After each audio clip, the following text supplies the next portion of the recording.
vamos fazer uma breve reflexão, meus irmãos. Gostaria que você abrisse comigo a sua Bíblia, no Evangelho de Mateus, capítulo 2.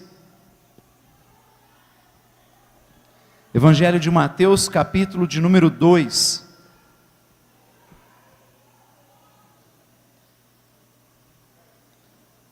Mateus, capítulo 2, diz assim a partir do verso 1.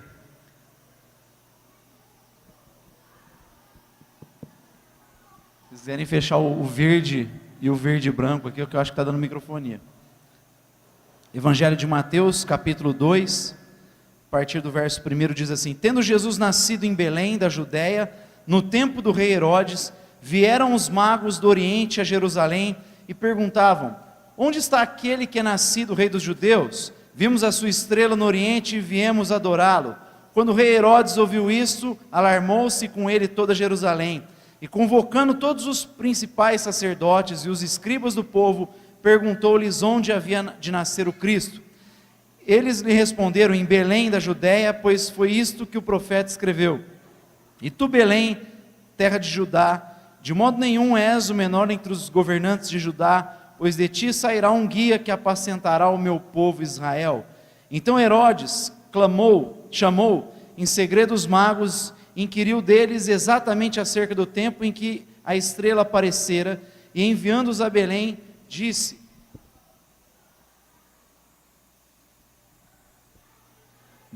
ide e perguntai diligentemente pelo menino, quando achardes, avisai-me, para que eu também vá e o adore.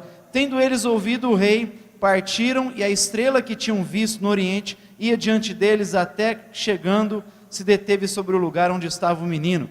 Vendo eles a estrela, alegraram-se imensamente. Entrando na casa, viram o menino com Maria, sua mãe, e prostrando-se, o adoraram. Então, abrindo seus tesouros, lhe presentearam suas dádivas, ouro, incenso e mirra. E tendo sido por divina revelação avisados em sonhos, para que não voltassem a Herodes, regressaram por outro caminho à sua terra. Amém. Pai, nós queremos te dar graças pela tua palavra.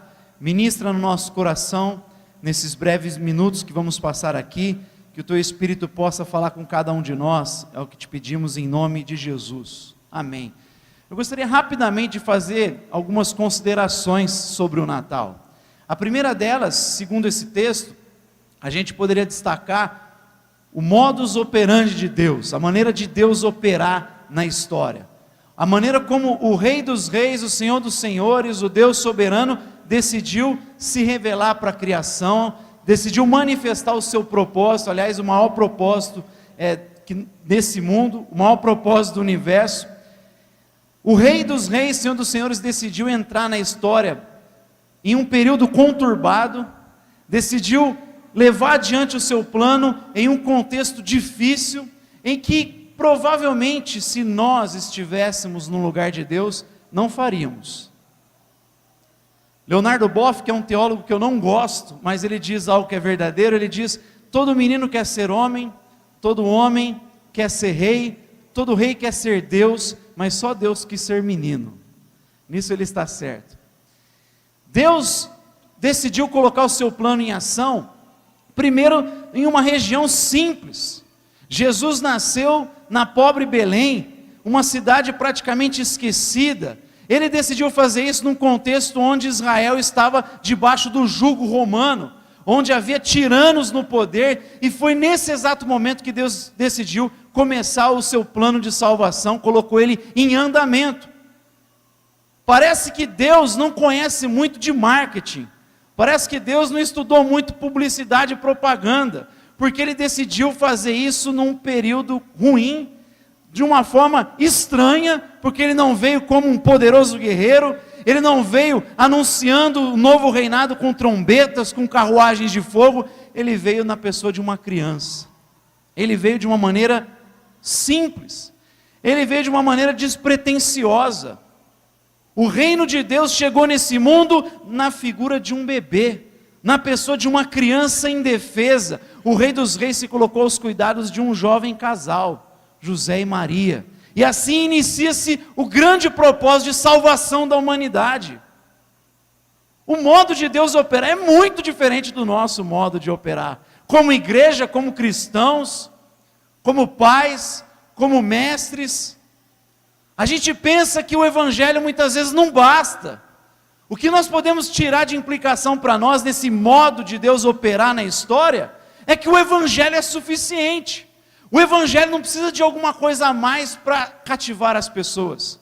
As pessoas não precisam ser cativadas por uma boa estética da igreja, por uma boa estética das coisas que nós fazemos. Com isso não estou dizendo que a estética não é uma coisa boa, mas só estou dizendo que se nós cativarmos as pessoas por causa da estética, se nós cativarmos as pessoas porque a gente propõe assim um entretenimento gostoso, eventos agradáveis, as pessoas vão ficar por causa do evento, por causa da estética, por causa das coisas. E o evangelho, na verdade, é o que de fato vai gerar transformação nos corações humanos.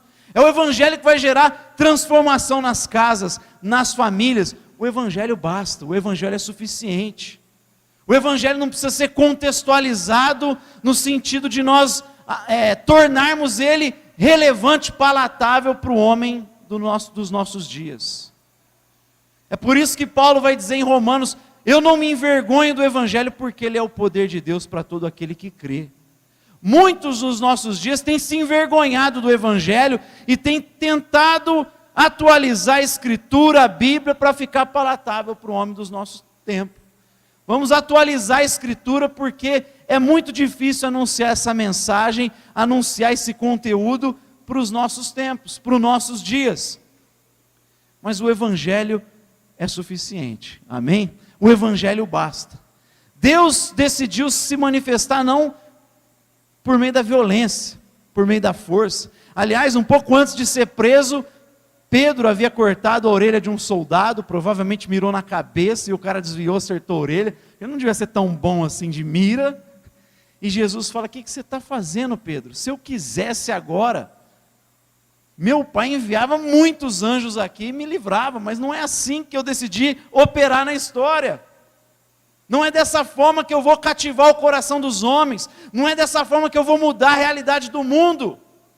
E nós, como filhos de Deus, precisamos entender isso muitas vezes. A bem-aventurança da mansidão. Bem-aventurados os mansos de coração, os humildes de coração, porque deles será a terra. Geralmente quem se apropria da terra é o violento, é o poderoso, mas na ótica de Jesus é o manso, é o que coloca as suas forças sobre rédea e confia no jeito de Deus atuar na história. Confia que a palavra não volta vazia. Confia que os decretos de Deus vão se cumprir na história. Porque não é porque nasceu em Belém, a pobre Belém, a pequena Belém, é pequena aos olhos dos homens. Mas para Deus ele diz: tu não será pequena, porque de ti virá o Salvador. Há um decreto anterior de Deus por meio do profeta Miqueias. É lá que vai nascer o Salvador do mundo. José e Maria vão por ordem de Herodes, vai lá fazer o censo, mas só vão porque Deus já havia determinado.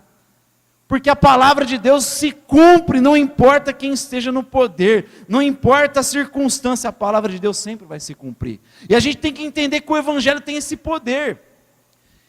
E o nosso propósito é simplesmente, a nossa missão é jogar a mensagem, jogar a semente, porque ela vai cumprir os seus desígnios na vida dos nossos filhos, da nossa casa, vai cumprir os desígnios na vida dos nossos amigos. É simplesmente lançar semente. O evangelho basta, o evangelho é suficiente. A gente não precisa de pompa. Jesus não precisou de pompa, mesmo sendo o rei do universo, ele não precisou de pompa. Foi colocado numa manjedoura.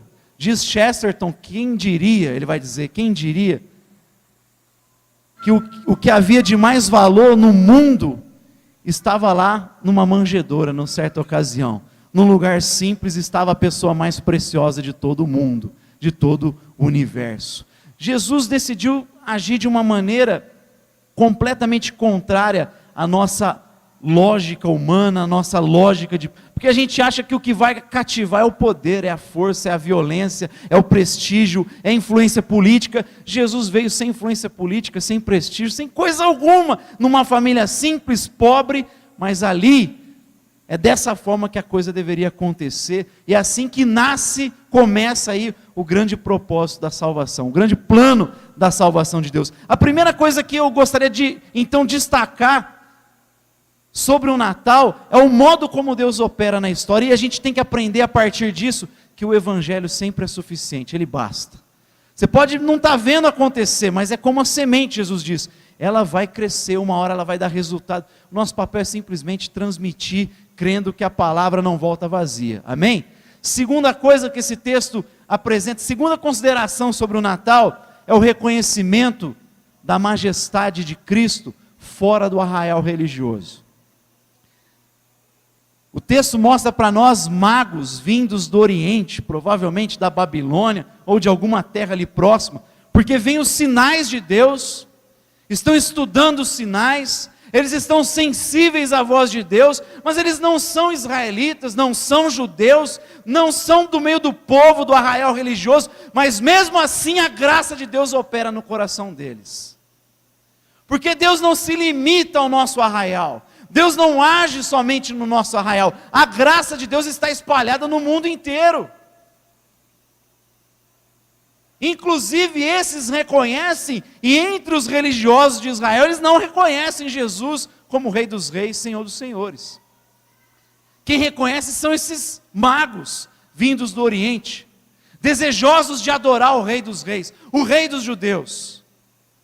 A gente precisa entender, nessa segunda consideração, sobre essa graça espalhada no mundo, que C.S. Lewis, por exemplo, vai falar que Deus colocou por sua graça bons sonhos na humanidade, de modo que em várias religiões existe a ideia de um Deus que morre, ressuscita para salvar a humanidade. Parece que Deus na sua graça colocou uma ideia na humanidade, um arquétipo na consciência, nas culturas, em várias culturas, para quando o missionário chegar lá ficar fácil.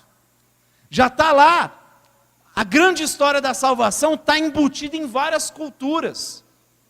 Dom Richardson, num dos livros dele, o Fator Melquisedeque, falando dessa ordem de Melquisedeque, que é o sumo sacerdote, não da linhagem de Arão, mas eternamente, ele vai escrever num livro dele sobre como Deus opera, e como a mensagem está presente em tantas culturas, entre os gregos. Ele vai destacando várias histórias na humanidade, de como a graça de Deus está ali. Uma das coisas impressionantes no Antigo Testamento é o modo como Deus salva pagãos, como a graça de Deus opera entre pagãos. Numa dos relatos, opera na vida de Naamã, que era um rei poderoso, um grande guerreiro poderoso na Síria, rico, influente. No entanto, a graça começa a tocar no coração dele através da lepra, quando ele fica doente. Deus, na sua graça, começa a trabalhar no coração daquele homem por meio da lepra, e usa uma escrava sem nome, vinda de Israel, para dizer: tem um profeta em Israel, você pode procurá-lo, e com certeza você vai ser curado da sua lepra. A graça de Deus está espalhada no mundo inteiro. Agora, existem duas atitudes em relação a essa consciência da graça de Deus, que nós podemos incorrer de modo equivocado.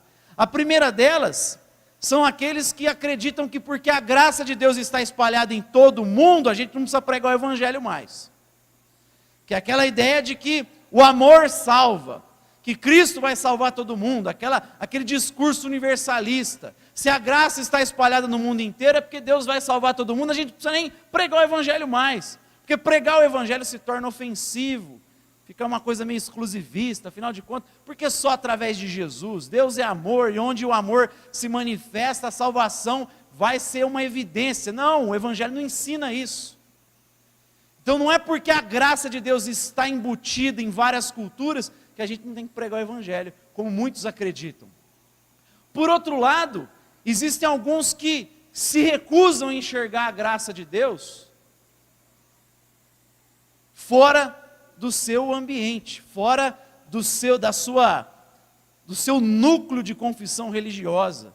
Tem gente que pensa que só aquele grupinho vai ser salvo, que nada fora dali pode ser alvo do amor e da graça de Deus. E aí eles se fecham, pregam o Evangelho, mas fechados no coração, não conseguem ter a capacidade de ver que a graça de Deus e o amor de Deus está sendo soprado por todos os cantos desse mundo. Afinal de contas, Deus, está manifestando o seu amor para que todos os homens, inclusive, se tornem indesculpáveis diante dele. Porque é impossível olhar para a criação e não ver bondade, não ver graça. Jesus diz, ele faz nascer o sol sobre bons, maus, cair a chuva sobre justos e injustos, ele manifesta a sua graça e o seu amor. E aqui ele está soprando a sua graça na vida desses magos, desses sábios que vêm do Oriente, desejosos de adorar o Rei dos Judeus. Segunda verdade então, a partir da evidência de que a graça de Deus se manifesta em todos os lugares, a gente tem que ter o coração mais confiante para pregar o Evangelho. As pessoas não vão achar estranha essa mensagem, de todo estranha, porque ela está aí presente, está no imaginário da população, essa ideia do grande quadro da salvação, né? O grande enredo da salvação, a criação, a queda do homem, a redenção e a restauração de todas as coisas. O mundo foi criado, estava tudo bom, o homem caiu, Jesus veio, morreu em nosso lugar para nos dar vida e redimir a criação, e ele voltará para restaurar todas as coisas ao propósito original. Você quer ver como está embutido em tudo? Como que é a história lá geralmente dos contos de fada? Estava tudo legal, estava lá a princesa, aí vem um perverso, uma bruxa, um dragão, sei lá, aprisiona ela, queda. Aí vem o quê? O príncipe vai atrás dela, salva ela, resgata ela, e viveram felizes para sempre. Onde você vê isso? Criação, queda, redenção, restauração. Está presente em todo lugar esse imaginar. Deus na sua graça espalhou essa ideia. Os homens olham, às vezes eles não conseguem reconhecer, mas está presente a ideia de que Deus criou o mundo e diz, eis que é bom. Por que tem sofrimento? Porque o homem pecou e caiu. Mas Jesus Cristo está redimindo tudo, e um dia ele vai trazer todas as coisas para o propósito original. Ele vai enxugar dos nossos olhos toda lágrima, não haverá mais dor, nem sofrimento, nada. E viveram felizes para sempre. A gente vai ter o felizes para sempre ainda. Amém? Está lá. Então, se está presente, o nosso papel é anunciar corajosamente a mensagem. Mas a graça dele está espalhada por todo o mundo, não apenas no projeto Raízes. Ele está soprando a graça dele em todo o mundo. Me lembro do Ronaldo Lindório quando estava procurando uma tribo no Amazonas. Ele falou que caminhou 3 dias. Foi primeiro de avião, depois foi de canoa, depois andou 3 dias no meio do mato. Quando finalmente ele encontrou uma das tribos lá, chegou lá, o pessoal estava arrumando lá, limpando no meio da aldeia, e ele pegou e disse, tudo bem e tal. Aí o que vocês estão fazendo? A gente está preparando para o culto. Culto? Que culto? Vocês são crentes? Glória a Deus. Tinha um missionário que tinha passado por lá. Numa outra ocasião ele fala na África que ele chegou para anunciar, a hora que falou, você veio falar de Jesus, a gente quer ouvir sobre Jesus, nós estamos curiosos para ouvir sobre Jesus, conta sobre Jesus. Juntaram toda a aldeia, toda a tribo, e ele falou, eu acho que algum missionário passou por lá, alguma coisa aconteceu, alguém teve um sonho, eu não sei se Jesus apareceu, mas e ficou ventilando o Espírito Santo sobre Jesus, de modo que quando eu cheguei lá, o pessoal estava tão curioso, tão faminto para ouvir, afinal a gente quer ouvir quem é Jesus, porque estava lá já o nome, não sei de que forma estava naquela cultura. Aí quando ele chegou, o coração de todo mundo estava aberto para ouvir o Evangelho. A graça está espalhada. Tem um modo de Deus operar, e a gente aprende aqui também nessa narrativa de Mateus, que a graça está espalhada em todo mundo, de modo que Deus tem eleitos, Ele escolheu pessoas fora do nosso arraial religioso. Deus não está salvando só o Projeto Raiz, não, está salvando um monte de gente aí fora, amém? A graça dele vai capturar quem Ele quiser. Está cheio de muçulmano nos nossos dias falando que está tendo sonho com Jesus. O muçulmano olha para Jesus como um profeta tão somente. Vira e mexe, você ouve relatos de muçulmanos que estão tendo sonhos com Jesus e se convertendo a Cristo Jesus, reconhecendo Ele como Deus, como Senhor de suas vidas, como soberano na história. Deus está operando direto no coração desses homens. Terceira verdade, terceira consideração que eu gostaria de fazer aqui, e última, sobre o Natal. Então, a primeiro, o modus operandi de Deus. A segunda, o reconhecimento fora do arraial religioso. E a terceira, é o choque do anúncio, o choque da mensagem. É bonito falar do Natal, da graça de Deus sendo ventilada, espalhada, que nasceu o Salvador, que Jesus está chamando pessoas em todos os lugares do mundo. É lindo demais, Deus operando de maneira simples, através de uma criança, num tempo desfavorável, mesmo assim Ele vai convencendo corações. Mas não se esqueça que a mensagem do Natal, por mais que todo mundo chore nessa data, reúne a família, a maioria, a mensagem do Natal é uma mensagem de confronto. A mensagem do Natal é o anúncio de um rei. Vimos a sua estrela, viemos adorar o rei dos judeus. Nós estamos aqui para adorar o rei. Olha que mensagem é essa, é de um novo reinado, de novos valores, de novas leis, e Herodes, quando ouve, fica perturbado com a mensagem. O texto diz que ele ficou perturbado com o que ele ouviu. Lucas vai dizer que houve um infanticídio lá, mandou matar todas as crianças de 0 a 2 anos, mata tudo essas crianças, já que eu não sei quem é o rei, vou matar todas. Por quê? Porque é um anúncio de um outro rei. O meu reino está em perigo agora. Eu estou sob cheque agora, checkmate. Eu preciso fazer alguma coisa. Por mais que a mensagem fale da graça, ela também traz uma perturbação para os poderes políticos e religiosos. Nunca se esqueça disso. Quando Paulo e Silas chegam em Tessalônica, se não me falha a memória, o anúncio é, onde esses homens passam, eles viram o mundo de cabeça para baixo. A ideia é, eles estão virando a sociedade de cabeça para baixo, anunciando um novo rei, novos valores, uma nova sociedade, um novo jeito de se organizar. Por quê? Porque é o rei. Agora o nosso papel e implicação para nós, já para eu encerrar, é a mesma desses magos. É fazer todo o esforço necessário para continuar fiel ao Rei dos Reis.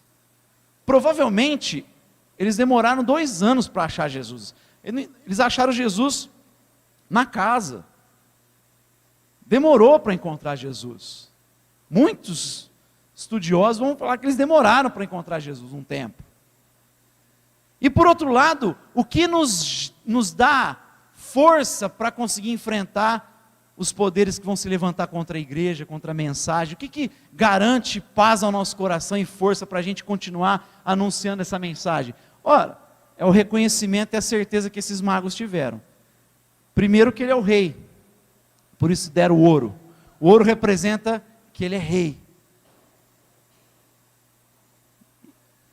Submissão, é você se colocar debaixo da autoridade dele.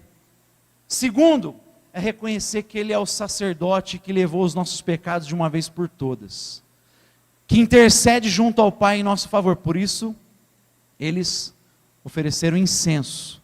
Tem a ver com o sumo sacerdócio. Não é o sacerdócio da linha de Arão, é o sacerdócio feito uma vez por todas.